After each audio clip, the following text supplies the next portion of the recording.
A Valdrian warship shattered against a reef where the map swore open water lay. The captain clutched the chart, screaming in fury as the sea devoured his crew. Men vanished into the black waves. The map had delivered a death sentence. In another world, Hiroki stood on a mountainside, unaware of the rockfall that would kill him. A sudden rumble. Rocks thundered down, and then a blinding flash. Hiroki woke gasping. Straw beneath him. Sunlight through a window. Not his world. What, these hands? They're so young. And the air smells of ink, not ozone. Beyond the door, a muffled court convened. An old king's voice, heavy with despair. I died. I know I died. So how am I here? And why do they keep talking about maps? He steadied himself and pushed open the door. Into a kingdom with no true map, Hiroki stepped into the grand throne room. King Aldrich sat slumped on his throne, voice thick with despair. 3 merchant ships lost this season alone. The desert swallows my people because our map is a century old and worthless. A scribe unrolled a massive parchment. The continent's shape was wrong. Coasts bent where they should be straight, mountains misplaced. This cursed scroll shows only one continent. What lies beyond? We are blind. This isn't geography. It's a death sentence. But I can fix it. Your Majesty, I can produce a true map. With triangulation, celestial fixes, and a chronometer. I will chart every coastline. The court erupted in jeers. A grizzled advisor called it the fantasy of a junior scribe. Give me 1 ship and 6 months. If I fail, take my head. But if I succeed, this kingdom will own the trade routes. A trial. Ridiculous. Yet, we have nothing left to lose. Very well, scribe. You shall have your ship. The king nodded, and the room fell silent. Hiroki had bought his chance. Now he had to build an instrument no one in this world had ever seen. Hiroki shut himself in a workshop. Brass gears, lenses, and star charts covered every bench. Chronometer for longitude, a sextant for latitude. With these, no coast will stay hidden. At the dock, Captain Wren scowled at the unfamiliar tools. His crew loaded the last supplies onto a sturdy caravel. Those toys won't calm a gale. The old ways kept my father alive. I trust my eyes, not your gadgets. Then trust me, Captain. If my gadgets fail, I'll walk the plank myself. But they won't fail. The ship sailed south along the kingdom's jagged coast. Hiroki taught the crew to measure the sun's height every noon. On the 7th day, an inlet appeared. Deep water flanked by cliffs, completely absent from the royal scroll. A perfect natural harbor. The old map missed this entirely. How many more secrets are out there? A month later, Hiroki returned to court and unrolled the corrected chart. The jagged errors had been replaced by crisp, true coastlines. The king traced his finger along the new bay. His expression shifted from doubt to hunger. The trial had proven the scribe's worth. This bay alone could be worth a fleet. What else can you find, scribe? With 3 ships and 2 caravans, I can map every coast within a year. But I need full resources and no interference. The court murmured. Such a demand was unheard of from a low-born scribe. And if you fail, the treasury is not bottomless. My life is already yours, but if I succeed, my maps belong to me, and I sell them as I see fit. He's bold and dangerous if unchecked, but the potential. After a long silence, the king rose and grasped Hiroki's shoulder. You shall have your ships, your men, and gold, but bring me a map that will make our kingdom eternal. Within weeks, 3 ships and 2 camel caravans stood ready at the harbor's edge, the largest surveying expedition in history. Hiroki climbed aboard the flagship, his instruments secured.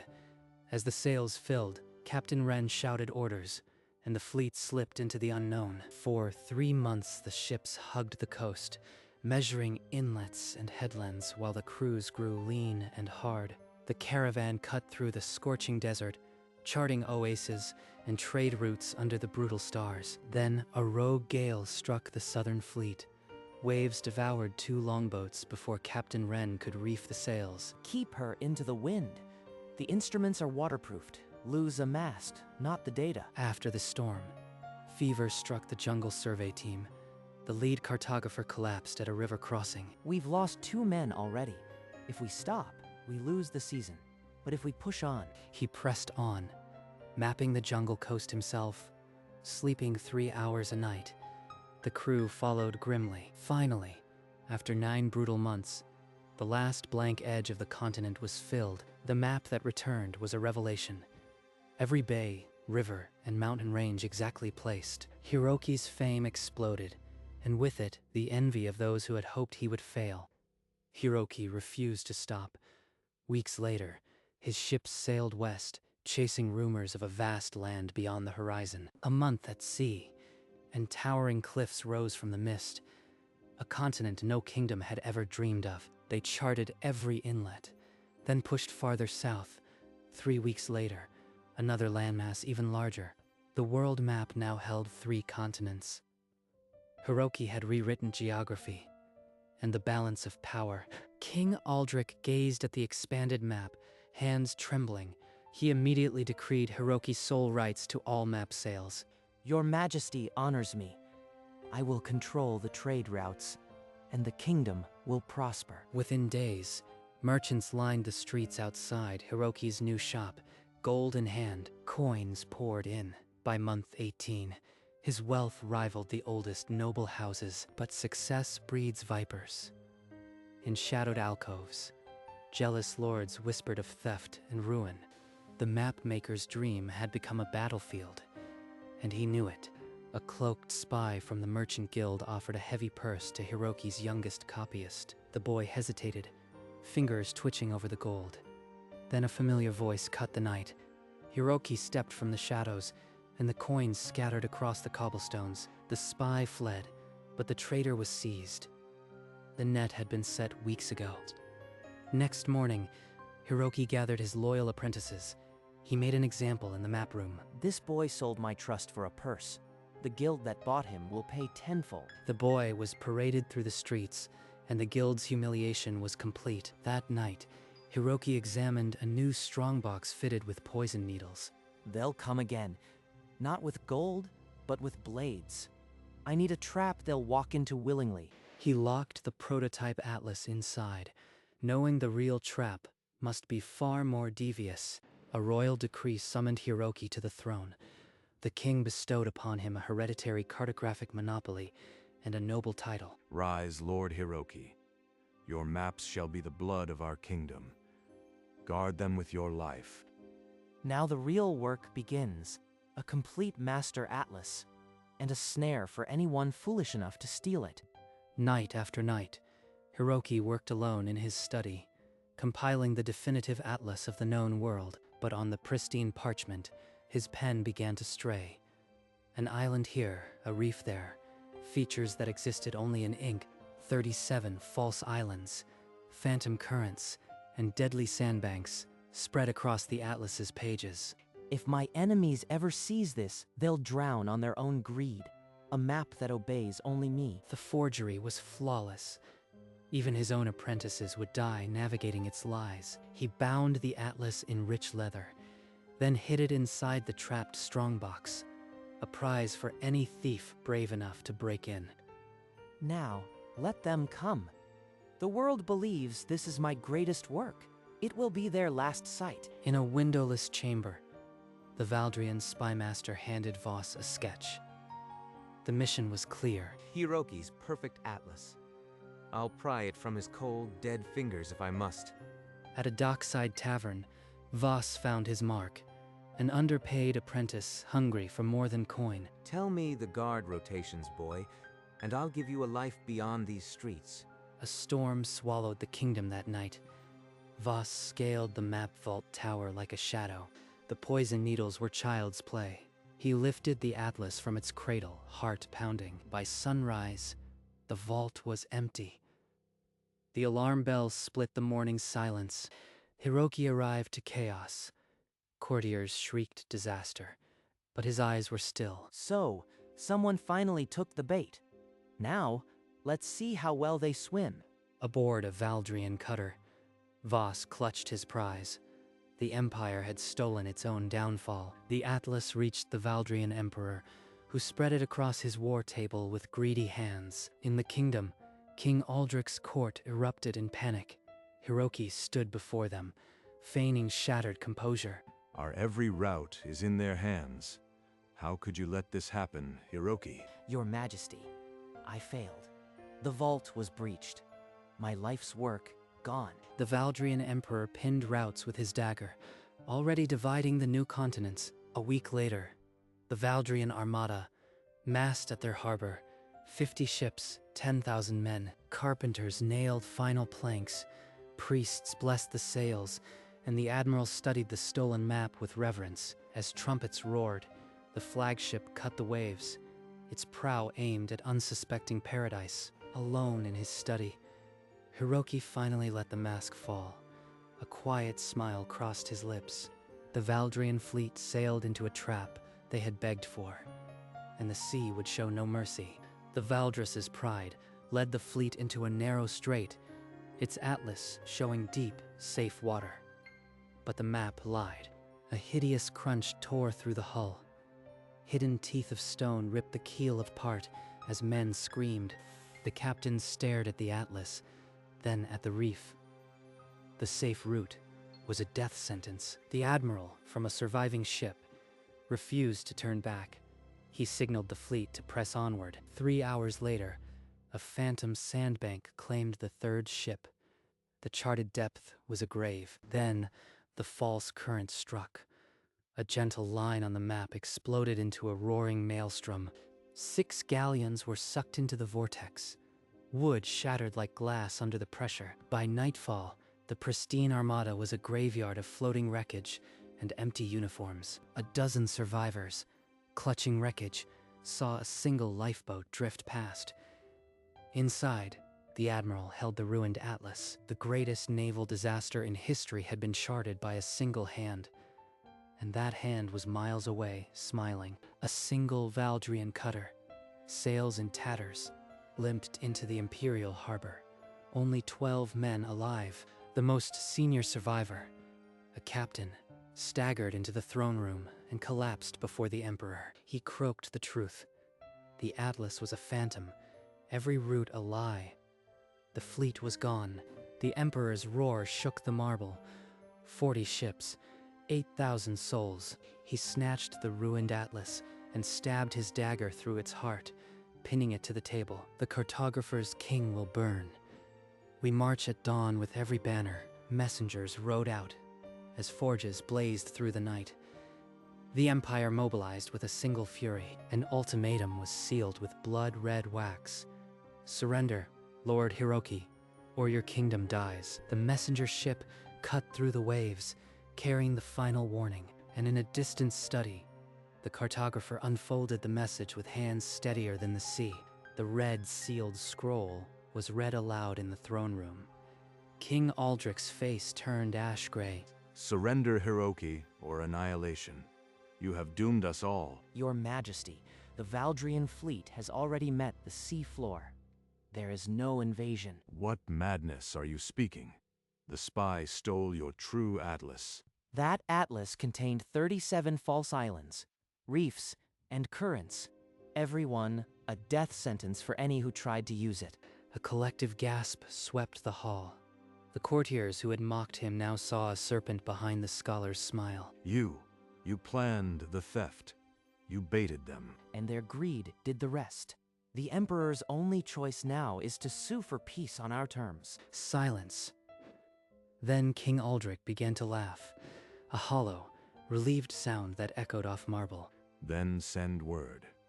Let the Valdrian Emperor know his only path is through your mercy. 3 mornings later, a Valdrian courier ship entered the harbor, white flag limp in the quiet air. The envoy knew his empire was broken. In the royal guest hall, Hiroki waited beside a long table. 2 objects lay before him, the real atlas and the ruined decoy. Your fleet is on the sea floor because of this. but I can offer you safe routes for a price. The envoy's hand trembled over the fake atlas. Water stains and torn pages proved the scale of the disaster. 100,000 gold bars per continent map. Annual renewal. Or you may sail naked into my reefs again. The envoy sputtered, but Hiroki raised a single finger. A guard at the door scraped his halberd on the stone. Every merchant in your empire will hear that you refused peace. Their next shipwreck will be your legacy. The envoy's shoulders slumped. He reached for the quill with the motion of a condemned man. The preliminary accord was signed. A single courier bird would carry the news to the Valdrian Emperor. Surrender or isolation. The real treaty will be signed here, and the world will pay me to use what I alone can give. 1 month later, the full treaty was signed in the Great Hall. King Aldrich stood witness as the Valdrian Emperor's seal fell onto the parchment. 12 chests of gold arrived that afternoon. The first annual payment for map licenses. Today, we celebrate peace bought by a map maker's ink. Let the world know our ships answer to Hiroki alone. The streets erupted. Banners snapped in the wind, and merchants jostled to license the new routes before their rivals. The monopoly was now ironclad. No ship could leave harbor without a stamped chart from the Hiroki Cartographic House. 40% of all trade. Every route. Every harbor. I control the blood of this planet. The king granted a final decree. Hiroki's cartographic rights would pass to his heirs in perpetuity. They think the war is over, but a war of ink never ends. Every map I sell is still my weapon. As the flagship of the new standard set sail, Hiroki stood on the pier, his shadow stretching longer than the kingdom. The cartographer had conquered without marching. Only the quill and the lie was his forever. At 35, Hiroki laid down his quill and walked away from the cartographic empire. He had built enough. His estate sprawled across 3 continents, and from his highest balcony, he could watch ships' sailing routes. Only he had drawn. In a private study, he filled journals not with coordinates, but with thoughts, the first time in years. I remember the old scroll, the ink that lied. Now every drop of ink is mine. The peace held. Merchants sailed with maps, not curses. And Valdris paid its tribute without a single sword raised. He walked through gardens of his own design, each path a line of latitude, each fountain the sun's height. Sometimes he would stop and touch a leaf, remembering the smell of wet parchment on a stormy night. I have no regrets. Every lie served a purpose. Every truth was a weapon. In the end, he stood alone on a cliff overlooking the sea, the wind in his hair, and felt the weight lift. The cartographer who mapped 3 continents had finally drawn a map to himself. A century later, the king's first map lay in a glass case. The scroll that had doomed ships was now a museum relic. Ports thrived. Every captain sailed with a stamped route, and no reef took an innocent keel. The Hiroki Cartographic House trained a new generation. Young hands copied coastlines with the same reverence. Machines stamped the edges of new charts, a distant dream from the quill-pricked nights of the first atlas. One boy, sorting old shelves, found a folded paper behind a leather volume. It read, "To the one who finds this, every map is a promise. Keep the promise true."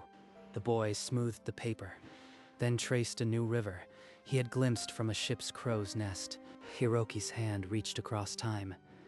The quill never truly rested. Continents grew more intricate. The world map now held a 4th landmass, charted by his pupils, but in the corner, a tiny signature remained. HK, the cartographer, who had drawn the world and then let it go. But before the legacy, there was a mountainside. A young surveyor who would have died unknown. He built the impossible, a chronometer from brass and hope, a sextant from stolen glass. Through jungle rot and desert thirst, he pushed the crew until the last blank coast was filled. The false atlas, the poison-needled chest, all a gambit he prayed would never be needed. They took the bait, and the sea did what I could not. The peace came. Riches beyond counting. Then, the stillness of a man who had outplanned the world. I mapped every continent, but only now do I see the one within. The final map hung in the great hall, a world without blank edges, born from a lie and a promise. The cartographer was gone, but every line whispered his name, and somewhere, beyond the known sea, a new explorer unfolded a chart stamped with his seal. The reef that broke the Valdrian fleet was never charted by any natural hand. It was the 37th lie in a book of lies, drawn by a man who understood greed better than the stars. From his veranda, Hiroki watched the horizon. Somewhere, a sailor cursed his name, and he smiled. The survivors who crawled onto barren rocks never knew. They blamed the sea, the winds, the gods. But I knew.